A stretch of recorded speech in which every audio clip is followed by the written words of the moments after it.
And also on, I think, live on the website, YouTube, to the Thursday, June 23rd Webster Town Board Workshop. Tonight, we have 5 agenda items. And our first one up is a presentation discussion of the ARPA grant applications received from the town of Webster from the various nonprofit organizations in town. And Paul Adams, our finance director, will be presenting. So, all right. As you know, the town decided a few weeks ago to actually take a portion of the state and local recovery funds and issue them to local nonprofits, organizations, to benefit those that have suffered through the pandemic. The U.S. Treasury actually issued a final rule. It was effective April 1st, 2022. You might ask yourself, why are the grants being offered to Webster-based nonprofit organizations? And the final rule provides for nonprofits that have faced significant challenges due to the pandemic. So it's an appropriate way to use the funds. So per the final rule, the town may consider the following regarding nonprofit organizations. Those that have experienced decreased revenue, financial insecurity, increased costs, and challenges covering payroll, rent, mortgage, or other costs. We had decided to earmark $350,000 for grants. The town actually formed a committee of 3 people, actually Ginny, myself, and Bill, to go through the applications, which actually were actually made available during the month of May, and they were due back to my department by the end of May. And then in June, the 3 of us got together and sorted through all the information. We had actually asked for quite a bit of financial information and other documentation to support the nonprofits that actually applied. So the applications were reviewed for completeness, and they were actually rated. We came up with a rating scale based on certain metrics, which included the severity of financial and operational impact caused by COVID, the eligibility of intended use of funds, the effective impact of the funds if they're not received, the degree that the funding will follow assistance to those impacted by COVID, public health impact, the degree that the funding will allow the organization to continue to provide services, the measurement of whether the services are vital to the community, and the measurement of the population served within the town. So we rated each of these metrics on a scale of 1 to 10, with 1 being the lowest, 10 being the highest. Based on the review process, we ended up with awards totaling $319,000. We're actually recommending to the board that grants be given to Blessed Hope Community Church, Challenger Miracle Field, CL Ministries, Friends of Webster Trails, Emmanuel Lutheran Church, Knights of Columbus, Nequels, Webster Association of Senior Program Supporters, Webster Comfort Care, Webster Community Chest, Webster Hope, Webster Museum and Historical Society, Webster Soccer Association, and the Webster Union Cemetery. So there are actually 14 organizations in all.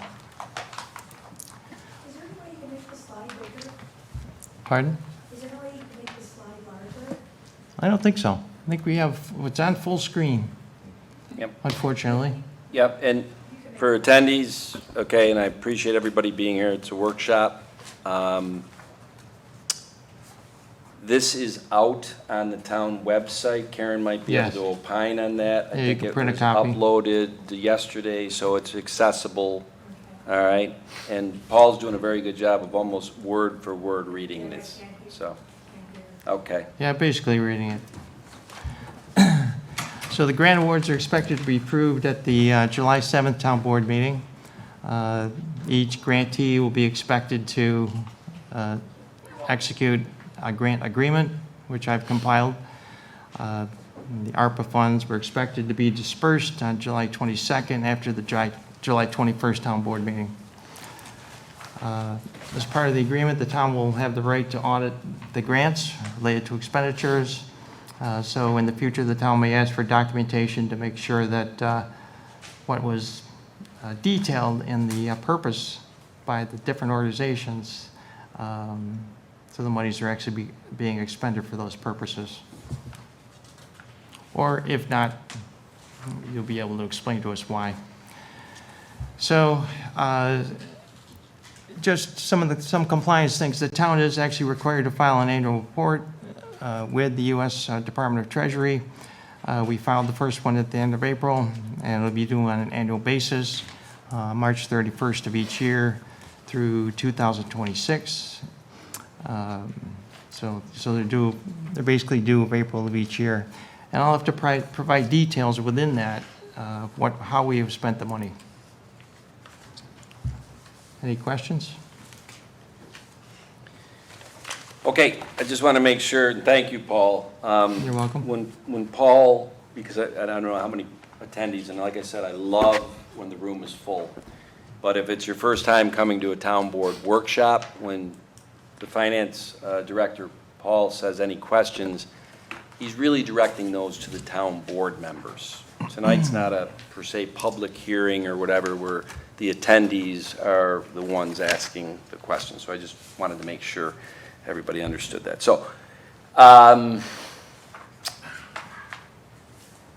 does anybody have any questions? Well, I'd like to first thank the subcommittee and for the work that they've done. I know you spent a lot of hours researching this, taking the applications in. I realize that $350,000 was earmarked, yet we've only dedicated $319,000. I know that I expressed a desire for bringing that up to $350,000. So I guess my question is, for the subcommittee members and this board as a whole, can we consider perhaps changing and increasing the amount or amounts, the amount of the 319 to increase it by 31 and take it up to the $350,000 dollar amount that was earmarked? I don't know if that's really a fair question to tender solely to Paul. Yeah. Well, I'm not. Finance I'm Chair. tendering it to the entire Sure. board. Based on And, ratings. and I will, if you guys don't mind, I'm going to chime in on John's question. The easy answer to that is yes, all right? The more complicated answer to that is that I was really pleased by the way that we formatted this to somewhat over the last couple months take emotion and bias out of this process. You know, I'm a third-degree Knight of Columbus, so I would be like, let's get as much money for the Knights of Columbus as possible, all right? Councilman Cahill is the liaison to EMS, so he is obviously going to be wanting as much to EMS as possible. This is just human biases. It's not good, bad, or indifferent. It's just a reality. So we assessed that up front and made a very good decision as a board, a pragmatic, rational decision to try to take the biases out of that, maximize out to get as much applications in on this as possible. And we did, I think. We got 14 applications, and we are awarding 14 grants. So every agency that applied is getting awarded money. Now, with that being said, as Paul explained, a tangible metric was done 1 through 10 on several factors. Based on those factors, it drove the decision-making, and it ended up aggregating to $319,000. Now, if this board wants to, because our plan is tentatively to announce the awards and give them out, if you want to call it that, not with checks on this date, but at the next board meeting on July 7th. Now, between tonight and July 7th is 2 weeks, and we did this purposely. Paul is explaining what we've done, coming to the conclusions that they came with, which was the committee, the subcommittee, to take out bias and all those metrics, and it came to 319. If we want to, as a board, go to 350, then it's very possible that the entities that would be awarded additional money will not be the ones that certain board members have asked about having additional monies go to. Because if you ask for more money to a certain agency, but that agency scored 9th out of 14, why would we give the 9th one more money? Wouldn't we want to give the 8th, 7th, 6th, 5th, whatever? So we would be opening a Pandora's box, but we purposely left 14 days between today and July 7th for situations and questions and, things such as Councilman Cahill just brought up. And also, where we have met all the timelines we laid out back 2 months ago. When we laid this out and we said, this is what we want to do, we'll have the portal open for grant applications. We'll open it until this date. Then the committee, subcommittee will look at them. Then they'll do this, that, come here on June 23rd with their findings, and by July 7th, we will award them. We can move that July 7th date. I don't think it's a good idea, but if there wants to be more discernment of this, that's fine. I don't agree with that, and I will just say this. I said at the beginning, sure, we can move it to 350. Basically, we could move it to $4 million. We can move it to any number we want that's within the $4 million that the town was given. But the town board said maximum 350 and then came up with the rubrics, and it came out at 319. Now, with that being said, what Finance Chair Paul Adams did not say was that he did say the 14 entities that he's proposing, or the committee is proposing awards for. They aggregate to 319.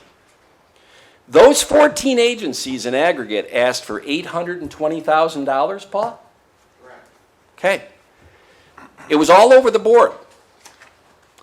And that's why that rubric and trying to take emotion and bias out of it came down to the awards, and they happened to aggregate to 319.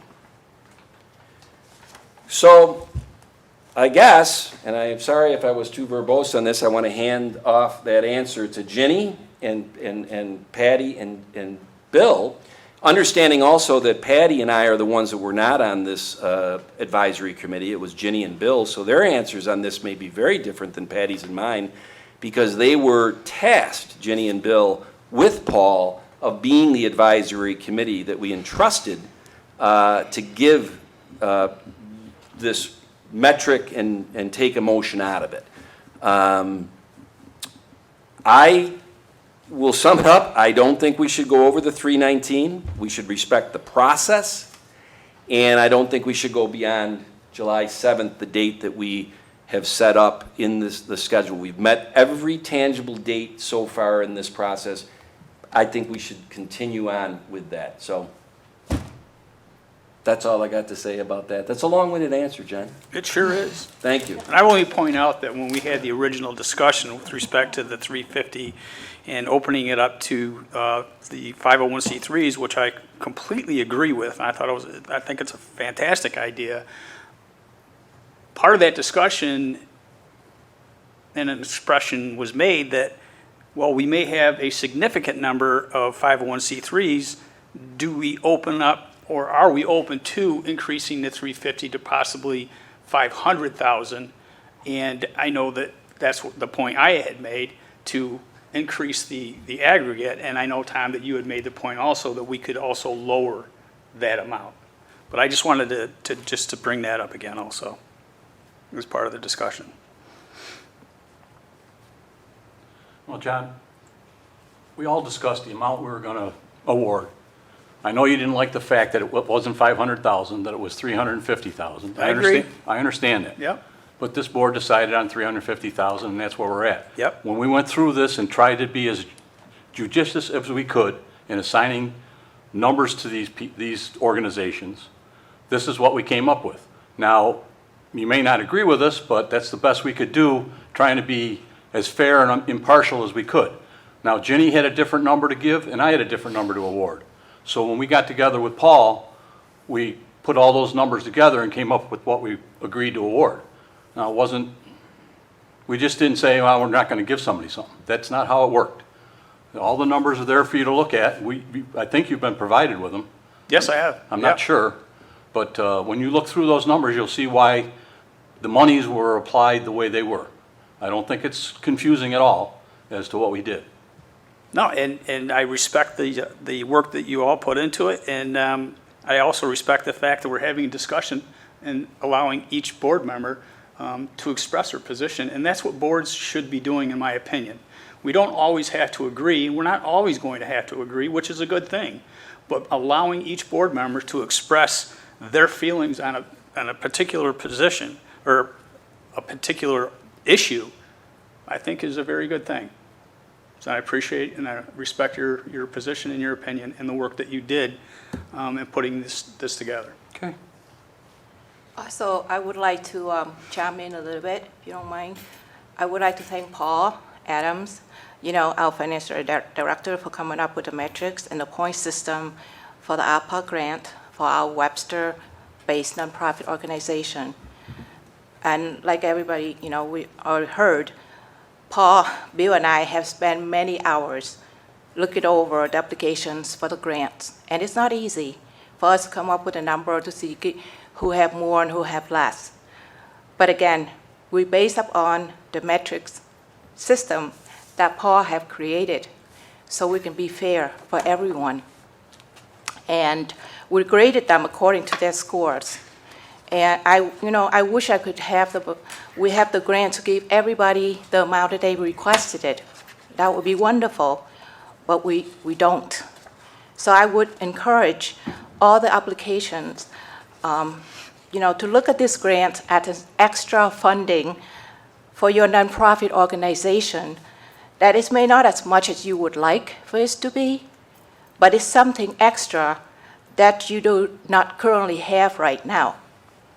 And please look at the glass as is half full, then rather to see it as is half empty. And, and again, I'm thank you for everybody here.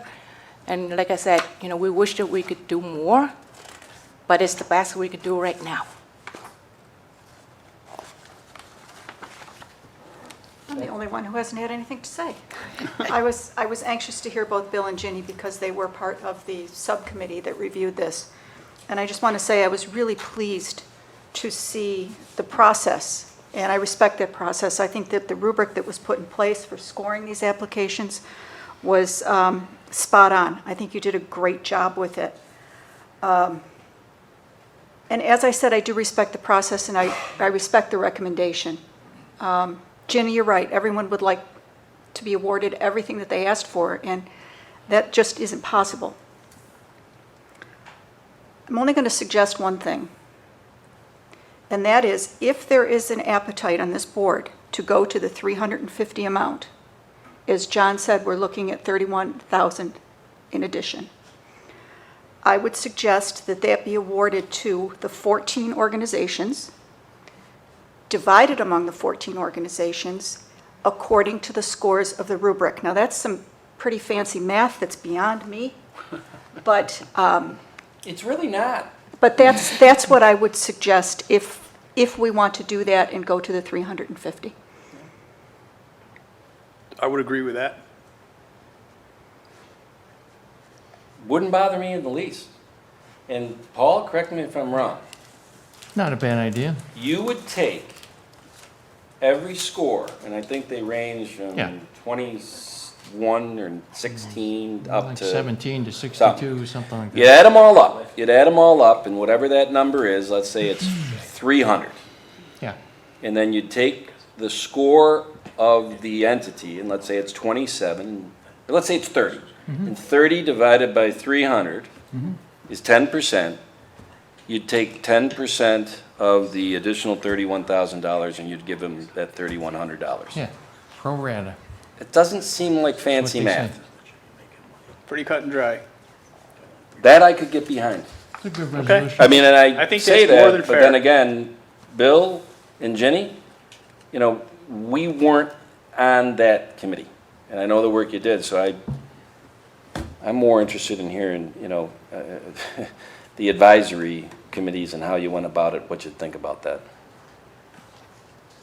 The board has their own voice, and I'm not going against the full voice of the board. So whatever the board decides, I'm fine with.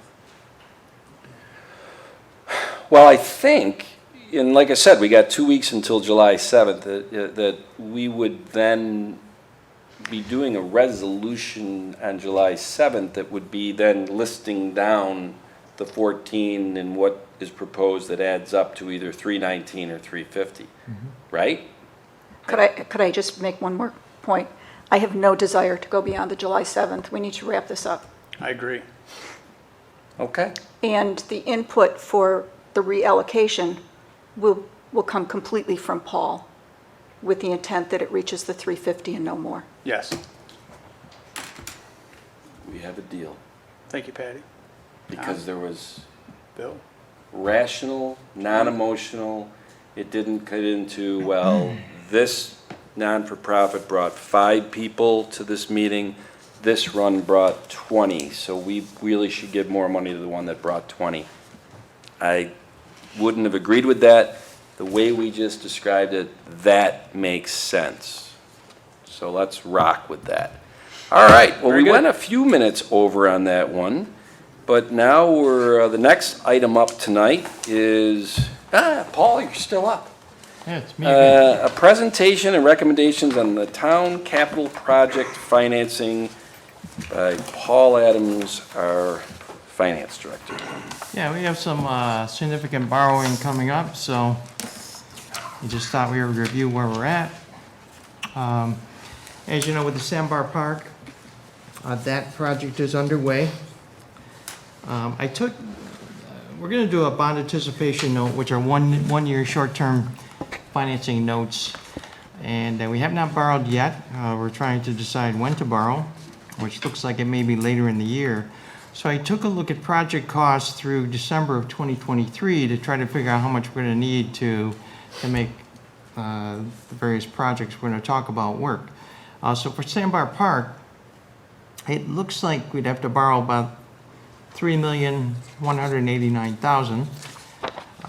That would, if we paid interest only, which is an option, the debt service costs in the 2023 budget would be $128,000. Now, since this is a park improvement, we can actually utilize the Parkland Trust Fund to help offset the debt service costs. So, so far, well, I'll be proposing in the 23 budget that we transfer $60,000 from Parkland Trust Fund, which would net the debt service cost for 23 down to $68,000. And then keep in mind that there are also phases 2 and phases 3 and the building, which would probably involve borrowing another $3 million. The first phase is heavily loaded with grants. So there's a good chunk is being paid by grants. There's over $5 million in grants. The next project is our wastewater treatment plant, phase 2. I've been working with Namitas to take a look at the cash flow through December of 2023. And it looks like they're going to be ordering quite a bit of equipment over the next few months. So there will be some significant expenditures within that time frame. So it looks like by the end of December of 23, we'll be expending $21,750,000. The plan is to use $2.5 million of ARPA funds, which is the state and local recovery funds that we just spoke of. So our net debt service for the first year will be $19,250,000. If you pay principal and interest on that, that's going to be about $1.1 million. As I just mentioned with the Sandbar project, with bond anticipation notes, in year 1, you actually do have the option to pay interest only.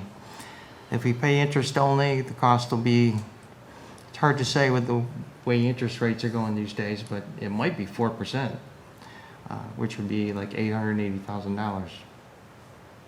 I hope it's not that high, but it's sure headed that way. So to fund the project through completion, the town would actually need to borrow $28,498,000. That's assuming that we don't get a WIA grant, which we are in the process of applying for, and possibly other grants may kick in. So we're hoping for that. But if you don't get the grant, the total debt service cost per year is going to be like $1.6 million, principal and interest, once it finally gets rolled to serial bonds. So that's a significant amount of debt to bring on. If you look at it from the sewer rent point of view, for every $100,000 of debt service that you include in the budget, it increases the sewer capital rate by $6.46. So for that $1.1 million, that's $70.97. For $1.6 million, it's about $104.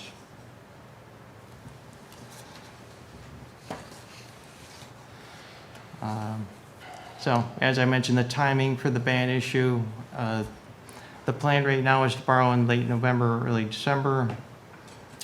That's something we'll have to talk about. It could possibly be delayed until January of '23, which means that the first interest payment wouldn't actually be due until '24.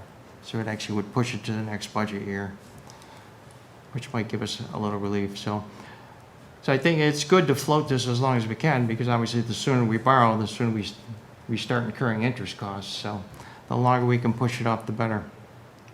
But as the bills come in, it gets tougher to do. Number 4, I already covered. Then we have 2 smaller projects, the Linda Lane sewer lines and the Woodard Road sewer lines. They're both very similar. Linda Lane, the cost is actually $209,000, but there's going to be a $30,000 contribution from a contractor. So it looks like the residents are going to have to pay about $179. And there's only 6 or 7 residents, so this is quite a bit to take on. The cost, New York State actually has a maximum of $706 that a resident is allowed to pay without special approval by New York State. Both of these projects exceed the $706. So Art's actually putting together an application right now, which will go to New York State Department of Law. It'll eventually go to the Office of the State Controller for approval. So basically, so then what I mean to say, we're looking at borrowing these internally. So generally we go to a bond anticipation note and then eventually go to a serial bond. Well, since these are both relatively small, you're actually allowed to borrow from your reserve funds. So for Linda Lane, we're looking to borrow from the Sewer Capital Reserve Fund, $179,000. And for Woodard Road, we're looking to borrow $142,000 from the Sewer Workers' Compensation Reserve Fund. So basically, it's treated as an investment of the reserve funds. It's still long-term debt. There still has to be a bond resolution passed. And it's done so that the investments or the debt is callable. So at some point, if those reserve funds need this money back, we could at that point issue a serial bond for the balance and restore the funds in the reserve funds. So doing the self-funding option does help streamline it. And actually, in the bond market, issuances this small aren't very attractive, so I think it's a good idea. And in the long run, it will help the reserve funds. So we can charge, a market interest rate, which would probably be an interest rate less than what you would get on a bond, but it's still more than the town can earn with an investment. And overall, it saves the residents a little bit of money. So that's what we have on our plate. It's all going to be part of the '23 budget and future budgets. So, any questions? No, thank you, Paul. Certainly, Thanks. this is information we need as we go into the budget process, which we are delving into now. I think we've started meetings this week. And thank you for your work on both 5 and 6, because I've been part of those discussions all week. It's been going back and forth. It's amazing how much time we have spent on the 2 smallest projects, but Right. that's often the way it goes. And hopefully getting all that paperwork onto the groups in Albany who need to see it, we'll be able to get this done sooner than later. Yeah, sewer capital reserve actually has a balance of about 1,400,000. And the compensation reserve only has a balance of 205, but to tell you the truth, it's rarely used. But, yeah, and we can earmark more funds to go in that reserve if we need to.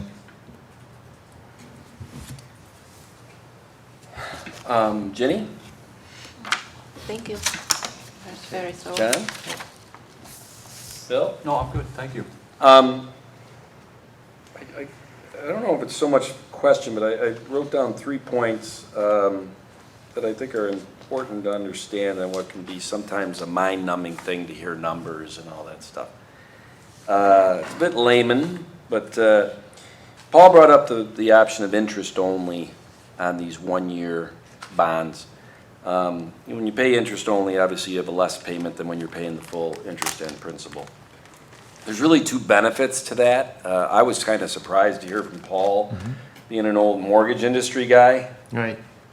The products that were interest only had a higher interest rate than the ones that paid interest, principal and interest. He says that's not the case. You pay the same interest rate whether you decide to pay principal or just interest. Well, to me, that was a no-brainer because the 2 things that we're trying to achieve through that is the lower the payment, the reality is that helps us stay under the tax cap. Because a principal and interest payment or an interest-only payment does count toward a budget's year tax cap. Yes, it does. Okay. The other thing it does is I call it buys us time on 2 things that pertain to grants. One, we've said we are going to apply for grants as much as we can, especially on the $31 million sewer project. And even the ones that we've been awarded, like on Sandbar Park, Paul, correct me if I'm wrong, a lot of times we have to pay out the money to contractors and then remit to the state for reimbursement. We do. That's how they all work. And the state, if you've ever dealt with New York State, they may take a year to reimburse us. So if we're front-loading that money, we have to borrow the money, waiting for it to come back. So it just makes sense to pay only interest only on it, and wait for the money to come back from the state and then pay off the bond. Is that about correct? That's about correct. With the READY grants, which there are 3 involved in this project, we've found so far that the state has been paying quicker than what we've experienced with some of the other grants. But the DOS grants, which there's a couple of those, seems to take much longer to get paid. Yeah. Yeah. So, And then last but not least, because when Paul kind of showed me this, you know, I'm not immune from sticker shock. So when he said, hey, you know, the sewer, 23 million and 1 million interest, principal and interest, all that. The thing that is unfortunate that doesn't really factor in is that we have shown at previous town board meetings that part of that project, the sewer project, is such advanced technology that has return on investment day one. It is going to be revenue generating for us day one, and it is going to cut several expense items day one. And we went through this thoroughly last year as a town board to the point where the aggregate of that revenue production and the cost savings spit off enough money to almost, well, it paid for the whole 11 million portion of the sewer project. And it spit off enough extra cash flow to help pay the rest of the bonds on that. Not all of them, right. but so I think that's important to bring up because Yes. if in a vacuum we only talk about the debt that is going to have, I think we lose a very big component of why the town board went down the path to do the bond resolution on the $31 million. Yeah, you've got to get through a couple years of debt while you're doing the project. Right. Before you see the revenue, so You got it. probably won't see revenue until 2025 Yeah. or late '24. So, So. that wasn't really uh, questions, Paul, but I figured I'd throw those in there. Gotta endure some pain first. There you go. All right, well, anything else on that? Paul, thanks. Thank you, Paul. You're welcome. All right, Chris, we're not too far behind, are we? All right, 6 o'clock item is a presentation update on the expression of interest process for the Sandbar Park Restaurant. It's 6:05, and Chris Bilo, our Parks and Rec Commissioner, is going to give that presentation. So as he slides into the hot seat, I'll hand the baton to Chris.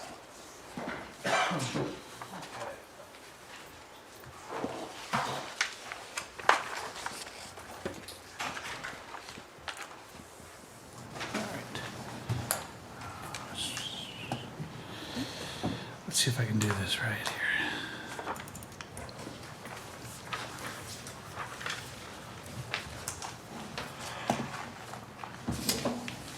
Okay. So what I wanted to do is give everybody on the board just kind of an update as to where we stand as the expression of interest process has obviously begun, and where the discussions have taken us, and kind of make sure everybody understands kind of the steps that have transpired since the EOI opened, and then obviously the submissions deadline came. So from a timeline, just as an update, the end of the EOI's, the submission deadline was April 8th. The process started in, I'll say late December. It was late December, early January. I think it was advertised around the 22nd of December. So we started taking questions, et cetera, early January. As part of this process, as you may have recalled, there were 5 addendums as the expression of interest process kind of played out. Those were all done as a result of questions and comments that were coming in from potential submitters. As a result, on April 8th, there was one submission that was received at the deadline that actually happened to be from the previous facility down there, the Bayside. So from a selection standpoint, it was sort of a simpler process to be able to begin, I'll say, meetings or discussions since it was just the one.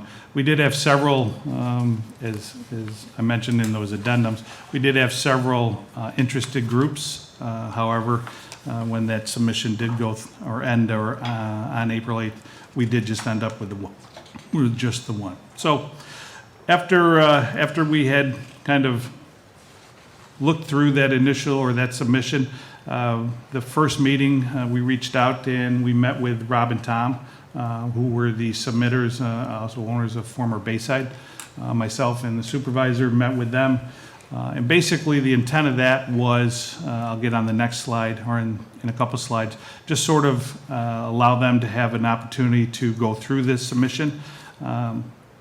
As a result of that meeting, we ended up having a second one with them a few weeks ago, back on June 14th. Kind of brings us to where we are now. So there's been 2 face-to-face meetings with Rob and Tom since this process is wrapped up.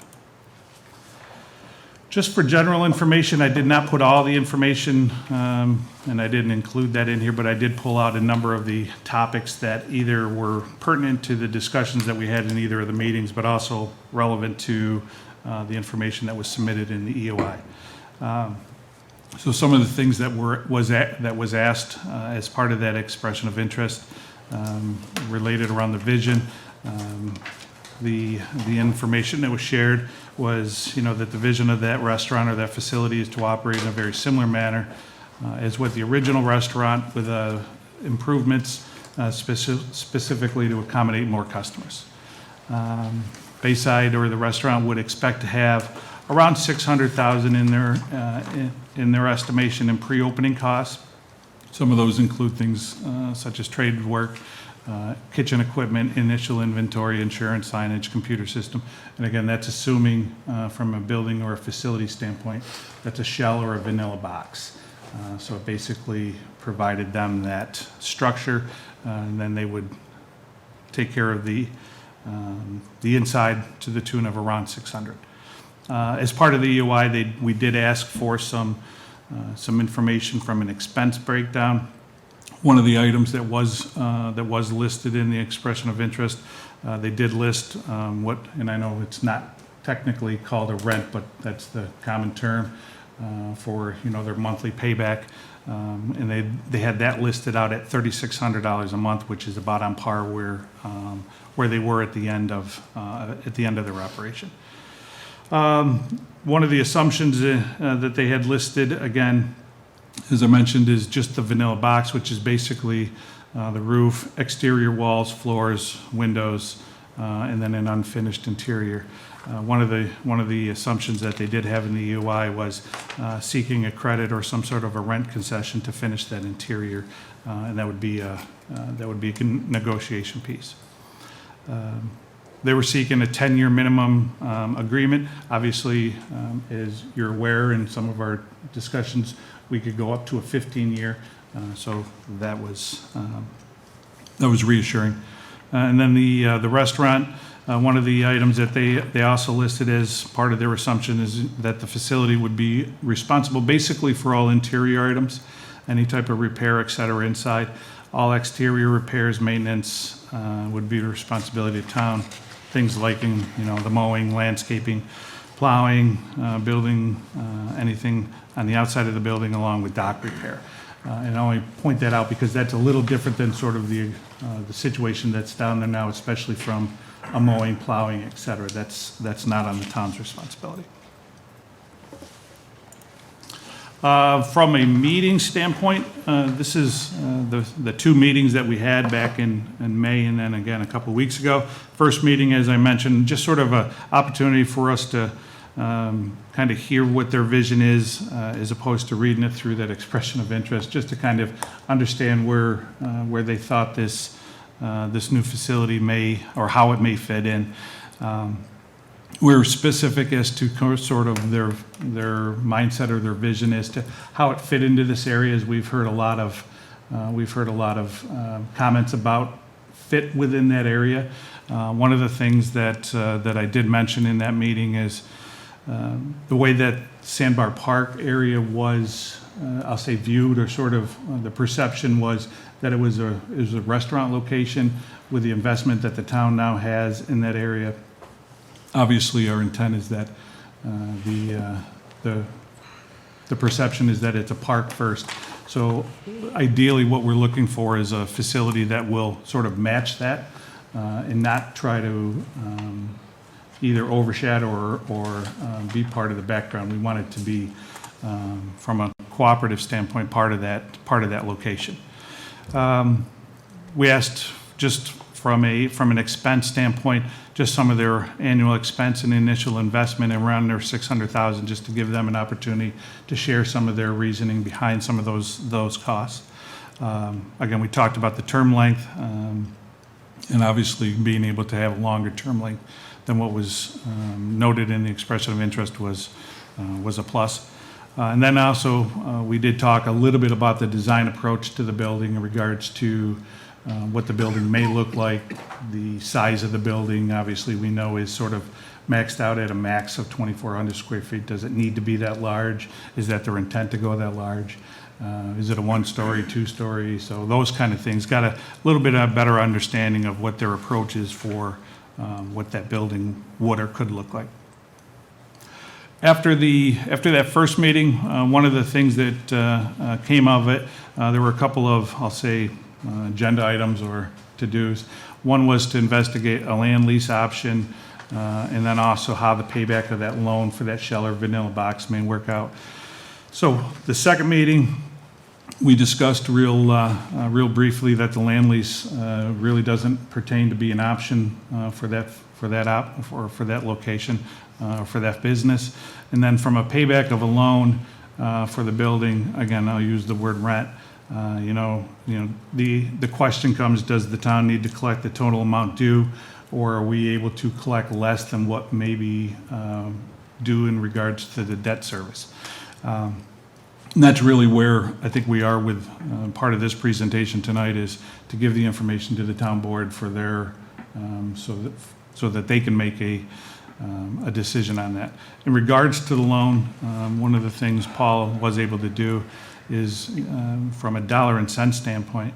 Obviously, we've been using that 2,400 max square foot, so that numbers could change a little bit if building size does go down. But again, based on the EOI, using a 2,400 square foot building along with I don't want to say expected, but a requested 4,000 square foot exterior patio space, that cost would be somewhere around $1 million. That's, again, factoring in a vanilla box, and again, the cost today is what they were, 2-3 years ago when this process may have started. Obviously, is a little different, but that number is also very similar to where, or what we were given when Passero started this process. So just using that 1 million, this type of a bond has a shorter shelf life, so it's a 15-year versus a 30-year. It also has a slightly higher interest rate due to it being a public-private situation. So $1 million bond over 15 years breaks down to about $90,000 per year. Divide that over 12 months if you want to calculate, again, rent, so to speak, breaks down to about $7,500 per month.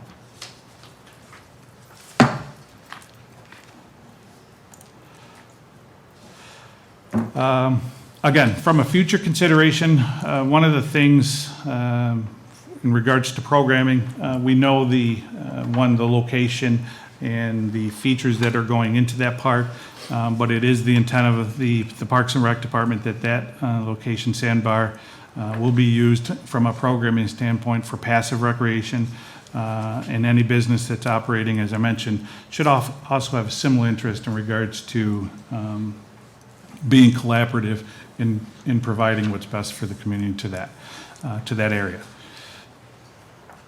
Obviously, the town is investing, as Paul just got done a few minutes ago, going over the capital cost. We're investing quite a bit. So ideally, what we're trying to do is create that area as a destination. And as I mentioned before, it's really sort of going to be the emphasis of our department is to create that as a destination area, whether that's just through programming or awareness to the community of the different features that are going to be now part of that location that weren't before. So we're excited from that standpoint to be able to make this again, what I'll say a true destination area from a park standpoint. And then obviously from the town, from a consideration standpoint, the payback of that loan for the building of a shell or that vanilla box, again, using that $1 million model, and again, that could be plus or minus, but again, current environment that seems to be an appropriate number. We are reaching out, trying to see if we can get a little bit more of I'll say a fine-tuned number, but again, for calculation purposes, that seems to be a pretty good figure to be able to focus on.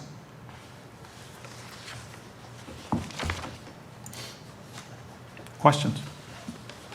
Chris, how old was the previous building that they were paying $3,500 a month? How old was the building?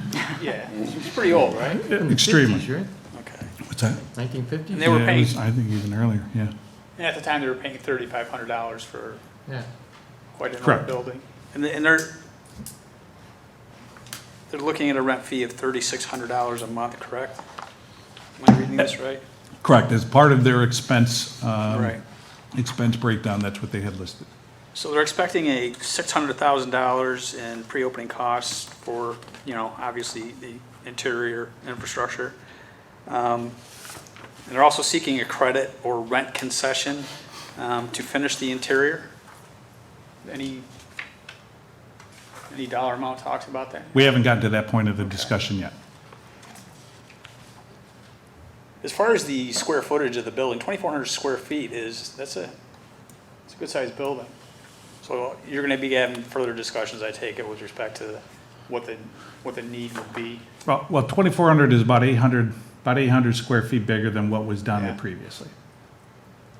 And again, these are all our maximum numbers that we know. Obviously, there's still the process of going to the state to be able to get that approved. So that 2,400 could be either approved, or it could be, we could run into a situation where they decide that 2,400 is too large of a facility and it needs to be a 1,600. So the state has the jurisdiction of deciding how. The DEC. DC does? Okay. Has there been any preliminary discussions with DEC with respect to square footage? Yeah, so as part of this whole Sandbar Park project, there's been, I'll say, not specific to that building, but all of our plans do show a facility at that location, and it does show a square footage of 2,400. So there's been a number of different discussions about it. It hasn't been narrowed down that this is going to be the exact square foot, because we haven't got to that point yet. But we do know that the max that we would be able to go to would be at 2,400. Okay, thanks. And Chris, I mean, yeah, the DEC, we've had weekly Zoom or calls and whatever with, I think there's like 9 different government agencies on this about Sandbar Park, one of them being the DEC. And I've learned a new term, I guess, through this process. Is it impervious area? Impervious, right? Bill? Impervious. Right? Yeah, yeah. Asphalt and roof. You got it. Sidewalk. And so, one thing I've learned is that until the DEC gives their blessing on this footprint, they seem to, through our meetings, are saying, well, there was an 800 square foot barn, storage barn that was next to the Bayside, and then there was a 1,600 square foot Bayside. So those 2 buildings were impervious. So if you're building one building, just add the square foot of those 2 and we'll go with that. That's the way they've kind of made it sound, for lack of better terms. It's funny, when you were reading some of the highlights of the EOI, the expression of interest that was submitted, they have Rob and Tom suggested a 4,000 square foot concrete patio. And I was like, wow, Bill, I would imagine that's impervious. impervious. Right, Yeah. I was just going to ask that question. And I've eaten there many times. I know that you got the patio that's out there right now is I know that 4,000 square feet is 200 feet by 200 feet. So it's kind of a detail because I don't think the DEC will ever go with that, but they might go with like Drex decking that, the water goes through it into the ground. They wouldn't consider that to be an impervious area, They would, because it's a surface that the water has to hit and go off of. So it's anything that's being built that's Would they? non-porous Yeah, is considered impervious by Huh. them, by DEC. yeah. Anyway, so, interesting. Any other questions or comments by the board on No, this? Thank you for the updates. And I will, Jenny? No, thank 'Cause you I- for the presentation. I'll Thank you. say, and of course, obviously, Chris already stated that the meetings, I attended these meetings with Chris, and, another kind of a moving part on this thing is that a 2,400 square foot one-story building, Right. or do you go with a 3,200 square foot two-story building, and how does that affect, well, certainly it doesn't change the impervious, but I've been very interested in, and we've talked about it with Rob and Tom, is that this $1 million number has flown around for a while, of building a building and this patio and whatever, it'll cost $1 million. The reality is, and I'm talking about the shell, right, Matt? We're talking about the, delivering them to do the interior and all that. We haven't gone out and actually had an engineering firm do what you call, Bill, I think a PER, Yes. that would basically give a certain design and say that based on today's pricing and all that, that's $1 million. So it's interesting because this is kind of the issue, is that, and maybe it's not an issue. The $1 million, if the town has to pay $1 million to build this shell with the patio and whatever, Chris already said, and Paul has helped us with this, that's going to be $7,500 a month in debt financing. So we're struggling with, well, if we're if we just indebted the town citizens for $7,500 a month, how do we justify only getting $3,500 a month in rent? Because there's a $4,000 delta there, which is about 50 grand a year. Now, to Rob and Tom's credit, I mean, they're putting up 600 grand into this thing, which, God bless them. But that doesn't change the fact that, and I'll put it to you this way. My brothers and I have owned commercial real estate, and we've done things in the past. Matt, you, and be in the commercial real estate, I'm going to ask your advice on something. I want to build a building, and it's going to cost me $1 million, and I'm going to get a mortgage on it, and it's going to cost me $7,500 a month, and I'm going to rent it out for $3,500. Why would I do that? Why would I be $4,000 short of my nut, so to speak, my monthly nut? Is there a reasonable explanation on why I would do that? Even for a municipality, I can't. Okay, And if you were a bank, I don't think you would give us the loan. Absolutely not. okay. Now, now here's the thing, and honestly, but I want to switch back to that 1 million. I'm going to give you a tale of two cities that I've seen in 2 years as supervisor. And our Patron's not here tonight, but Patty, you can corroborate if this story is true. Art's got that project going on over at the sewer plant. Phase 1, part of it was an accessory building. But we really never had the engineers do an in-depth PER. So they looked at it and they noodled it. Didn't do an in-depth one, and they said it was going to cost X. And Patty, Art, and I said, that just doesn't make any sense. So Art went out and they did a more in-depth thing, and wasn't the estimated cost come back like half of X? Just about. Okay. So is this $1 million a voodoo economics? Maybe a full PER bill. What does that stand for, by the way? Performance. Professional performance engineering. Report or whatever, and maybe it would manifest that this only costs $500,000. Well, then this is not an issue, because am I right to assume, Paul, that a $500,000 bond is half of $1 million bond? So the nut for the taxpayers in the town would be $3,750 a month, not $7,500. The smaller nut. Rob and Tom want to pay about $3,700 a month in rent. It sounds like we're there. Sounds like you got to build a $500,000 building. Shell with whatever, right, Bill? Now, I just gave you I gave you the tale of two cities. That was the good one. Now I'm going to be the buzzkill. There's another tale? The second tale. You don't know your Dickens. Anyway, we all know it's June of 2022. What does it cost when gas is $5 a gallon? If we go out and do a PER with inflation the way it is and supply chains, what are we going to get back on the cost of a 2,400 square foot building? Shell, on a slab, whatever. I don't know. Won't know until you do it. So that's an interesting conundrum per se. Maybe it's not, because the board appetite might be that, hey, you know what? We feel fine about being $4,000 upside down on this thing because, whatever. Wow, I see some heads in the crowd shaking no. If the board does feel fine about that, I would say that anybody in this crowd and watching on TV who's a voter, you should vote us all out of office because we are not fiscally responsible and being stewards of the taxpayers' money.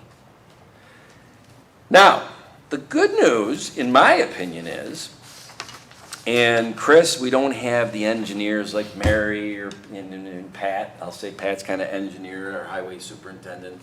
But we got Bill.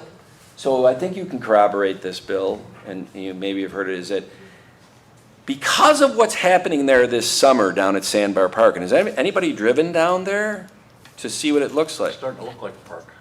Yeah, well, there's a lot of dirt being moved around. A lot of fill, huh, Bill? Yep. A lot of fill. And when they fill and bring that land up where the old Bayside used to be, which is the footprint where the new restaurant will go, I've been told that has got to settle for 6 months before any construction can start of a Yep. slab. Is that correct, Bill? Yep. Well, it Minimum. depends on how they filled it. Now, if they just filled it as fill and just laid it in and didn't compact every layer, then yeah, it's gonna take time to settle and Right. Well, next week is July 1st. That's not even close to being done. We think, Chris, we're gearing it around October 31st? Yeah, by November 1.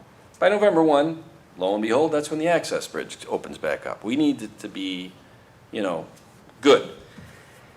I don't know. It could be seasonal things to this, whatever, but November 1, if the construction management says it is now a 6-month clock starts on it settling, you really can't start construction on any slab or whatever until, is that May 1st? Is that 6 Yeah. months, May 1st? I guess what I'm trying to say is we have the luxury of time. But I also either want to get to brass tacks on this, I don't want to hold Rob and Tom up. Either we can come up with something that works for everybody, or we can't. I agree. So it really, to me, and I'm oversimplifying it as we sit here on June 23rd, either we somehow figure out how to get a reasonable estimate of what this building is going to cost, a shell, and see if it's the $1 million that has been floating around out there, or if it's closer to 500,000. Or if we can't go and do that and we just stick with the $1 million, then the board has to decide in a way, are they okay with going down the primrose path of being $4,000 upside down? I think we Yeah. know the answer to that. It's a rhetorical question, yeah. So, I don't know. I mean, thank you, Chris. I don't know the answer because first of all, I don't think I could, in good faith, I couldn't say to Rob and Tom, why don't you go and spend your money on an engineer to do a PER? That's not fair. But then again, because whatever design of building we're gonna do, so much of that is gonna be the restaurateurs in there. I wouldn't even know what to tell an engineer and have the town pay for that because we would have to be really far down the line with the restaurateur. We'd be probably into contracts and licensing agreements by that point, wouldn't we, Charlie? Yeah. Well, yes. Yeah, because I can't advocate for the town spending that money on what? On what design? Because obviously, if the design, Bill, you know about 2,400 four square walls, feet. some windows and a roof, and you get a basic design. So you think we could do that? Sure, be basic. Interior be open. You'd have exterior walls and a roof and a slab. Any interior walls that they needed, they would put up when they do the interior work. With that thought, do you think that 600,000 is enough to build that out inside? I don't know. I don't know. don't either. It seems low to me when you consider all the equipment and everything else that's got to be brought in there. Well, no, that's them. No, I'm saying that, but they projected 600. Oh, you're saying that Their them to projection of build from the 600 to shell. build out, yep. Right, and they're So you said, asking for gotcha. concessions to help with that $600,000 cost. Yeah. Wow. Well, I think that we need a lot more specificity as we move forward for both the taxpayers of Webster and also the potential tenants. Well, yeah, and like I said, I don't want to have Rob and Tom dangling for a long time. So we're gonna have to, Chris, maybe we come back in the next month and, Yeah, I You know, mean, and- truthfully, the intent of tonight was so that you guys, everybody got an idea of where we stood, because obviously with this having sort of closed from a submission standpoint 2 months ago or so, 2.5 months ago, I wanted to make sure everybody kind of stood where we've been in that timeframe. Yeah, I appreciate the update, Chris. Thanks, Chris. Yep, thank you. thanks, Chris. All right, it's the Charlie Genesi Town Attorney Show now. I think my time's all used up. Yeah. The Tale of Two Cities, they just ran long. I thought he was gonna start reading. You're lucky you didn't have to Best read. You knew of that was times, coming. worst of times. That's it. Yeah, okay. The agenda speaks of discussion of environmental testing, 600 Ridge Road. That in fact is what is the ultimate subject of this, but I've handed out something to all of you. I'm glad Matt Chatfield is here because he's very familiar with this. I've been doing some looking into and research into what needs to be done at the site, but I'm going to speak in generalities because this would be for any site that we're talking about. But as a prelude, I just want to mention that, and Matt is aware of this because he assisted with an attempt to get a grant back in 2017, I believe it was, which we didn't get. But the prior administration was working on this probably since 2014. We've been trying to do something with this corner, and it's gone through numerous owners. There was a prior owner of the building who passed away. It went to his estate. It was then foreclosed upon numerous times by the county for failure to pay taxes. And so we've had a problem finding an actual owner, and plus there's been tax liens in the tens of thousands of dollars on this property. So we've been stopped from doing much of anything because we couldn't find out who the owner was. There have been multiple owners since the prior owner passed away. Those owners purchased the tax liens, I'll say the tax lien owners on the property. Furthermore, there's issues with the environmental, potential environmental concerns with the property because it was a furniture stripping store. There were a lot of chemicals used in the business that was conducted there. We have met numerous times in the last year or so since Supervisor Flaherty's been in office with the county, and we, I believe, have a path going forward. I'm going to explain some of the items that need to be looked at and done and where the county comes in on this. Basically, I've handed you just a couple of pieces of paper here, and you can make notes if you wish. Main question is cleaning up of what's called brownfields. Now, I mean, a brownfield is basically any property that has been environmentally damaged and needs cleaning before it can be properly used. There are numerous agencies, both federal and state. The state agency is the Department of Environmental Conservation. The federal agency is Environmental Protection Agency. But the state regulations pretty much govern what we can do. And there are basically three types of actions that a municipality or a proposed developer or owner needs to do in looking at a property such as 600 Ridge. And those are called Phase 1, Phase 2, and Phase 3 site assessments. Phase 1 assessment it's a study conducted on a property to evaluate the likelihood of environmental contamination. That's right from the law and the regulations. Generally, the costs are between $1,000 and $2,000, and I believe we have done the Phase 1 on this property, correct? Or it's been done? We were able to obtain, without paying specifically for a Phase 1, we obtained FOIL records from the DEC on this property that It's has effectively, been accepted yeah, as it's effectively by- a Phase 1. Phase 1, yeah. Right, It was free. correct. Yeah, well, it didn't cost us anything. It didn't which cost is- us. Which is great, which is great. But it's effectively been done. Yes. All right.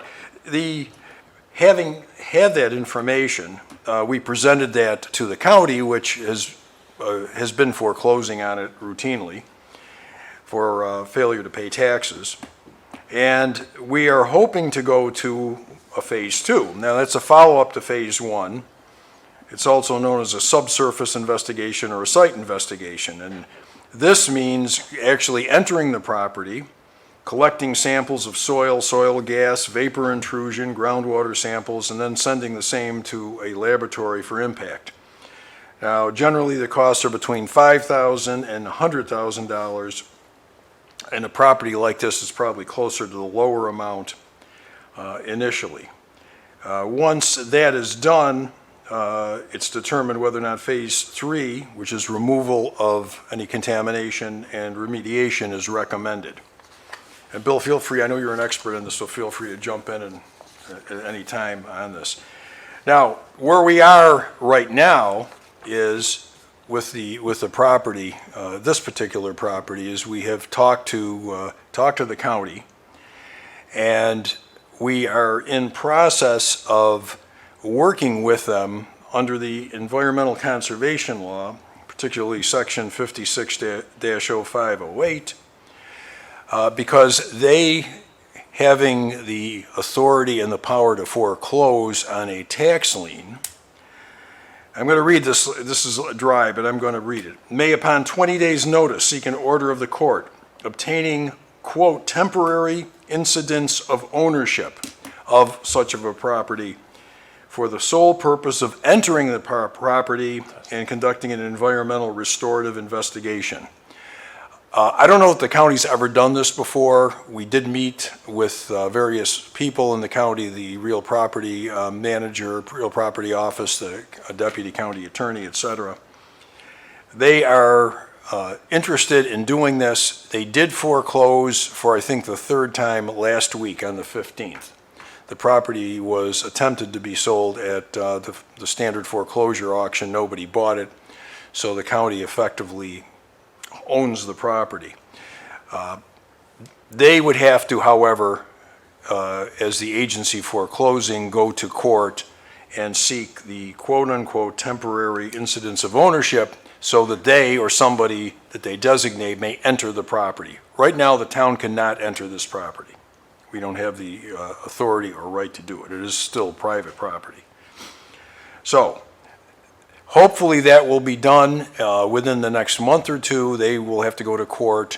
They will determine what the cost of a phase 2 is, and they and the county and the town will go into discussions.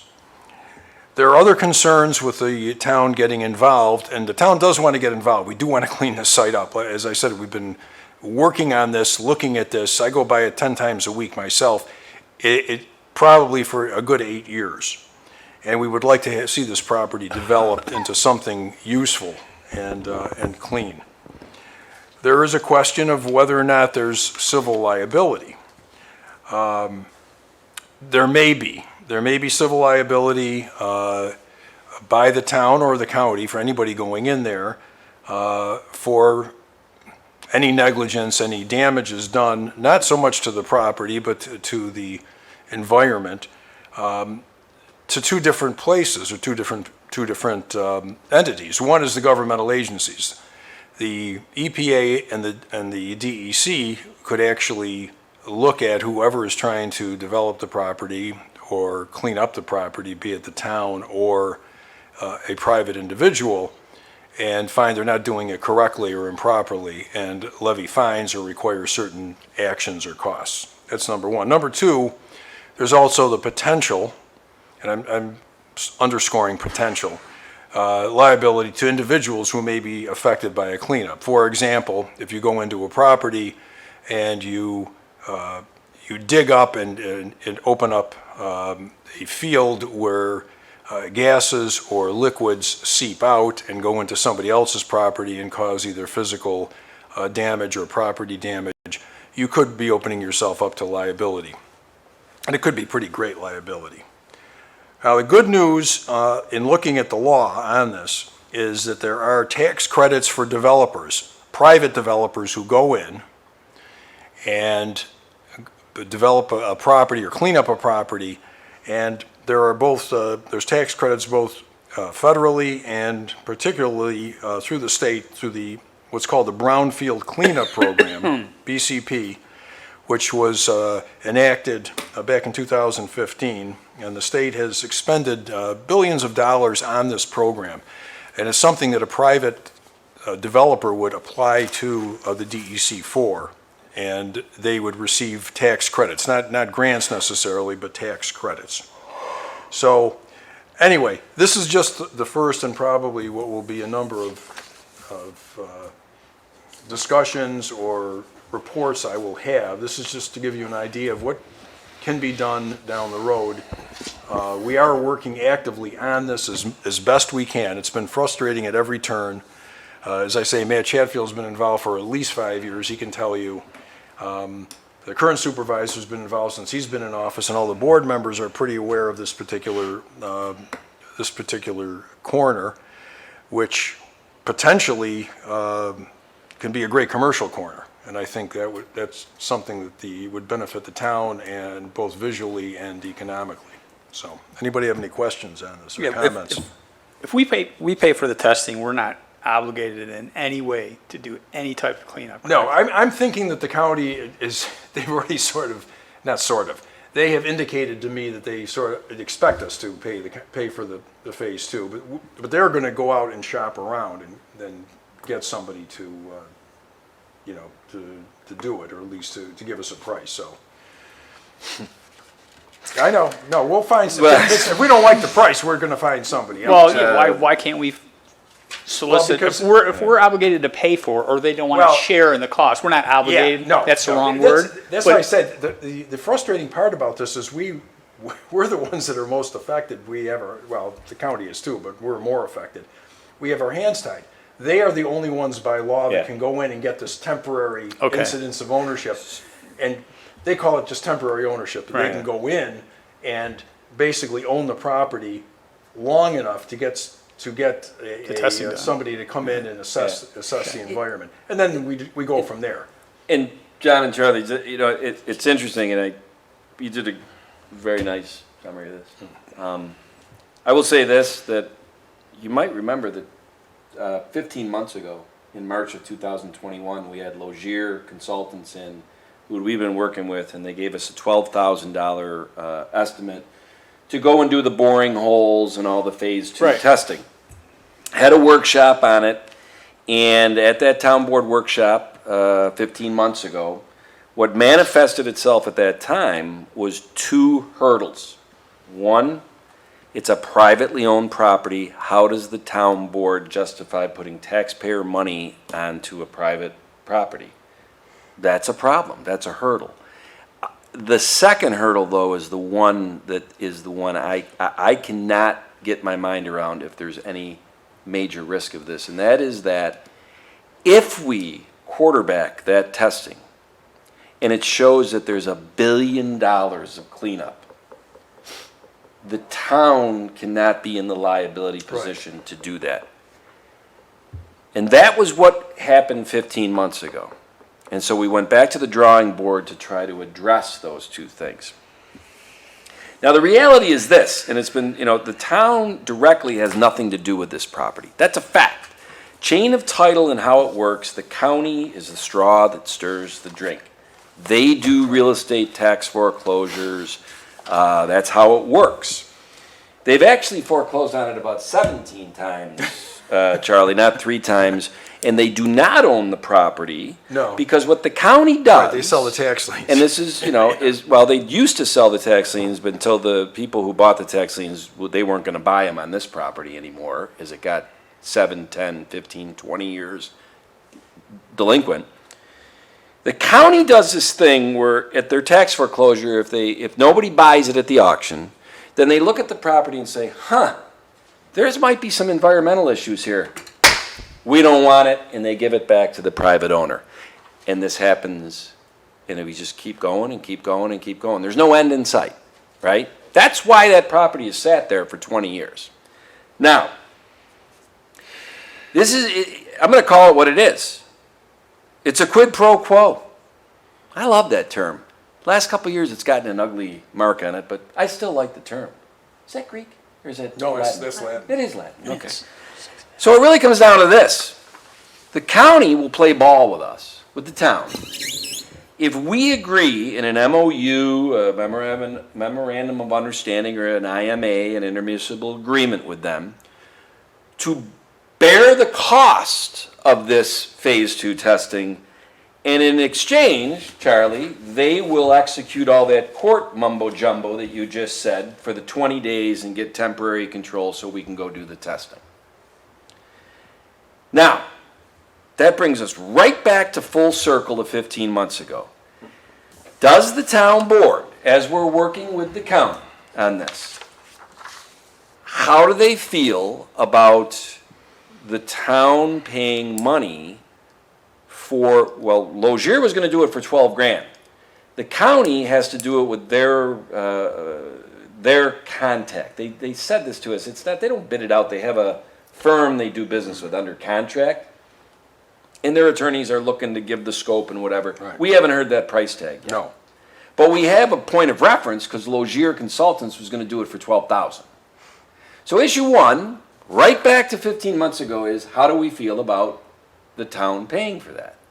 Now, the reality is this, we, in the last 15 months, have other funding options now. We have ARPA money that could be used for this, right? And the second thing, and this is the one that I still, and Charlie, this is where we need your assistance, and the county feels very strongly, 2 attorneys at that last meeting, right? Yeah. They brought 2 of them, Charlie. Yes, they did. That That's right. tells you how serious.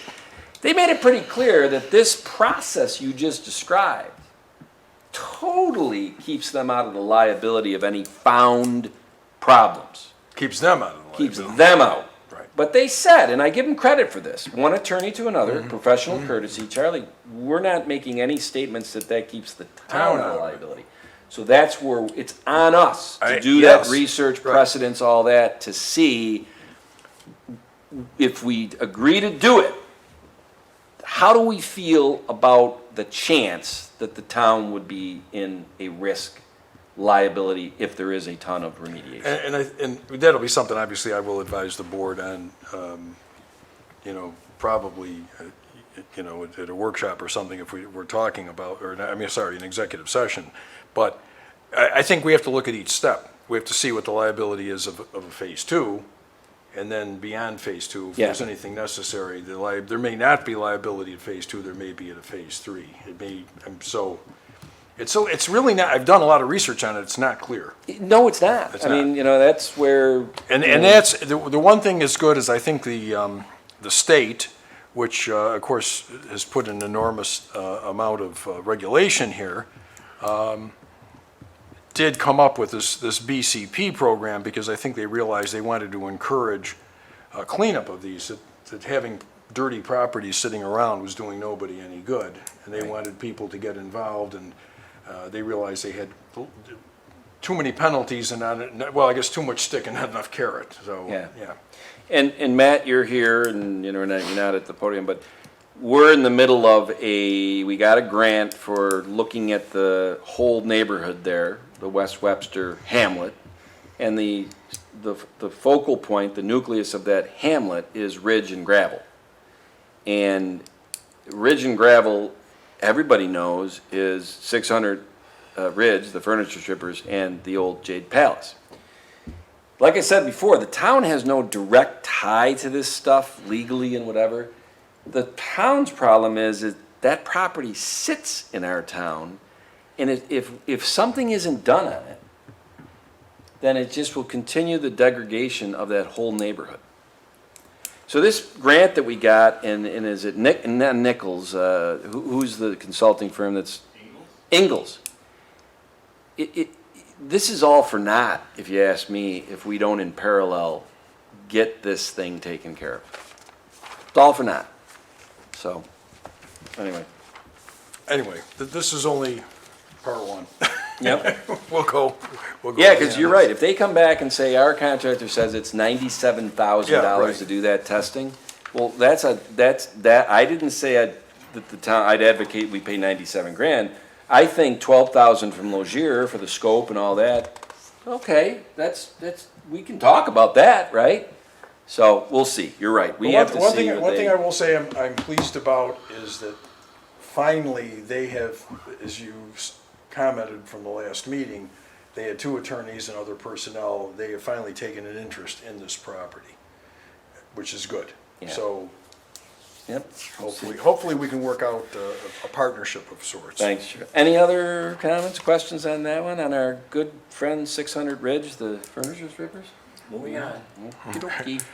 All right. Charlie, finish us up. All right, this is something that I'm presenting, and I sent all of you a confidential memo, which I would ask you give me back after we discuss it.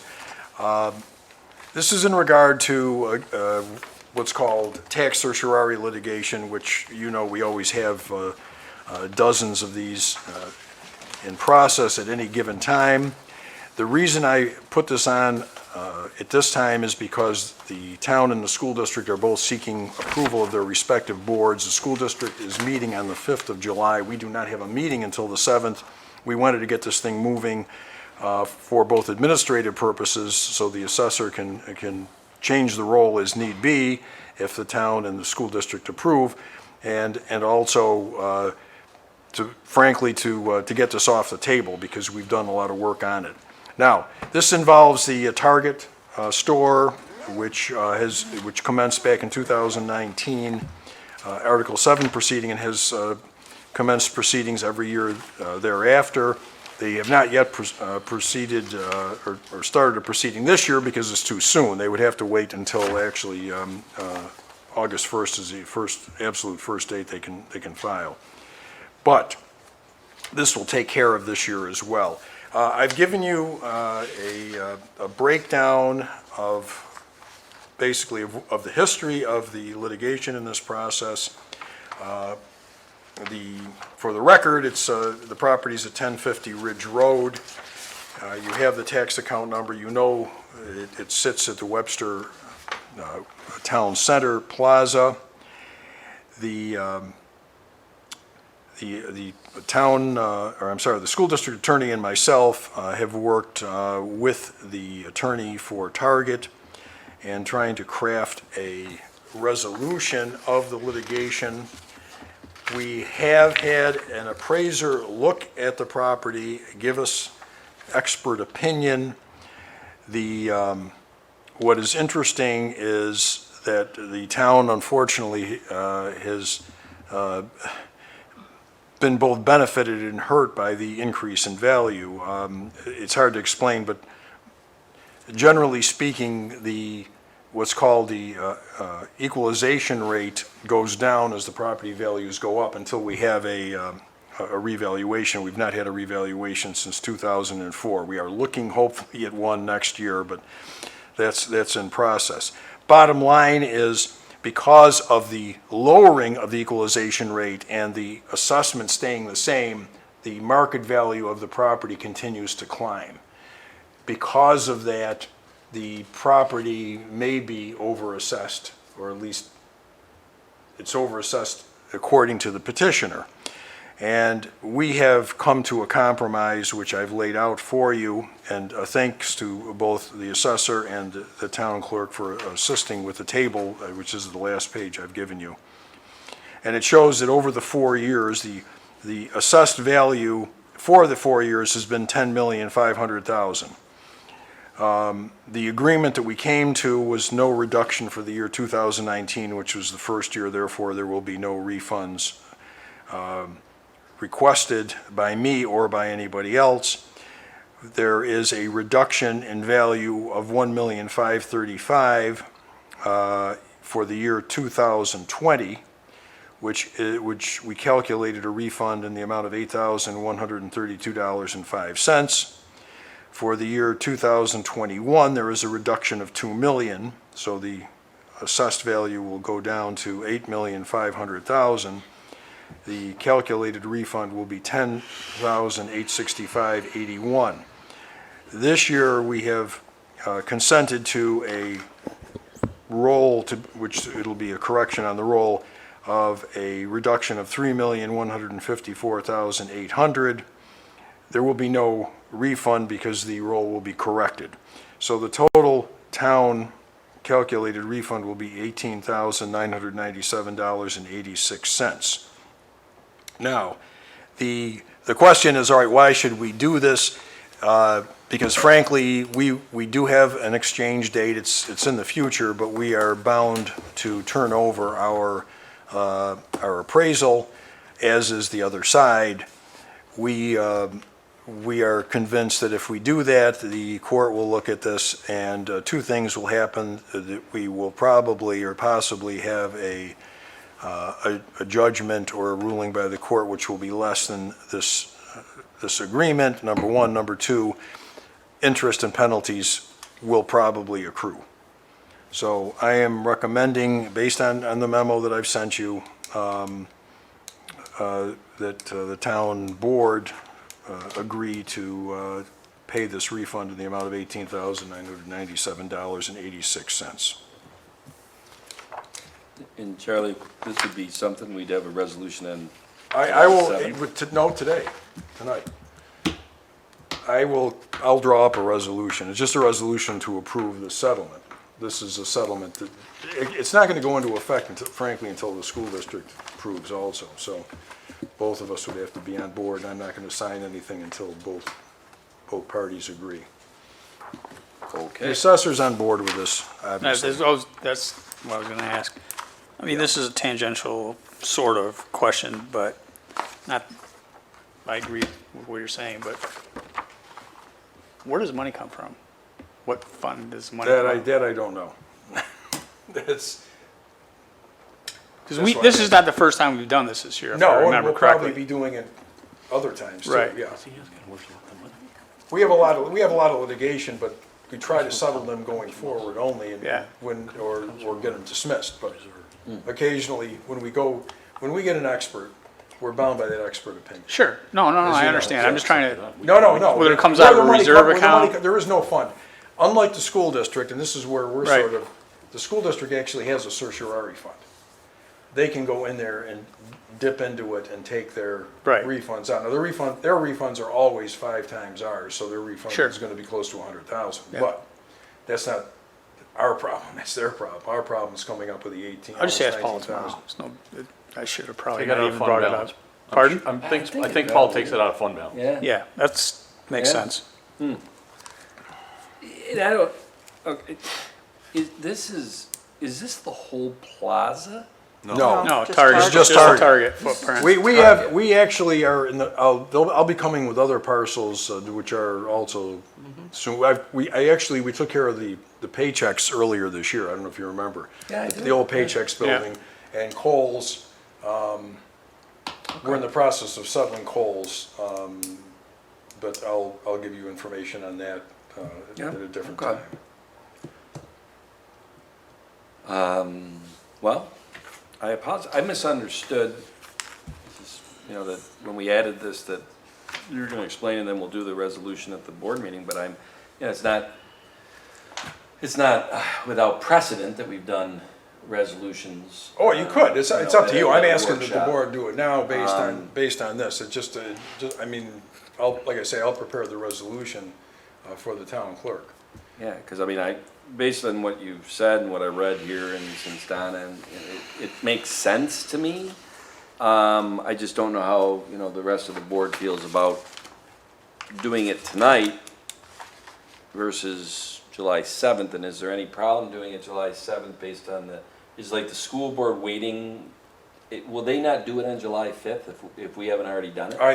I don't think so. I don't think that'll matter. If you feel more comfortable doing it at the July 7th meeting, that's fine. I just wanted to get it done because we always do it before they do. They always seem to Yeah. take a while. Well, and I'm gonna That's just, no problem. we haven't, and I might be overthinking this, so all four of you of the board talk me down on this one, is that we've done resolutions at workshops, but I've kind of gotten the feeling that we haven't done one where we're spending taxpayer money. And the fact that this just hit the agenda today, it doesn't. If we're not I'd like obligated, to wait if we're not obligated by time, To do it today, tonight? I just soon wait. Okay, that's fine. That's just my opinion, Because though. then we can put it on the July Right. 7th. Yeah. You've already got it. Hold on to the memos. If you have any further questions, I just want to get them back because they're confidential legal No, memos. I'm gonna give them back to you. Do you, Okay. Bill and Patty, am I overthinking that one? Well, no, your reasoning is valid. I don't have a I don't problem. have a problem with doing it tonight because we know we're going to be doing it in 2 weeks. But your reasoning is valid and I'm fine with it. You're too nice.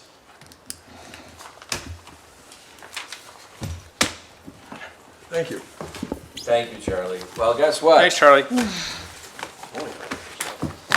7:04, and that concludes the town board workshop for June 23rd. And Bill, there will be no special workshop or board meeting on Thursday, July 30th. Happy 4th of July. That's right. Safe weekend. You say July 30th? You mean June 30th? June 30th. Yeah.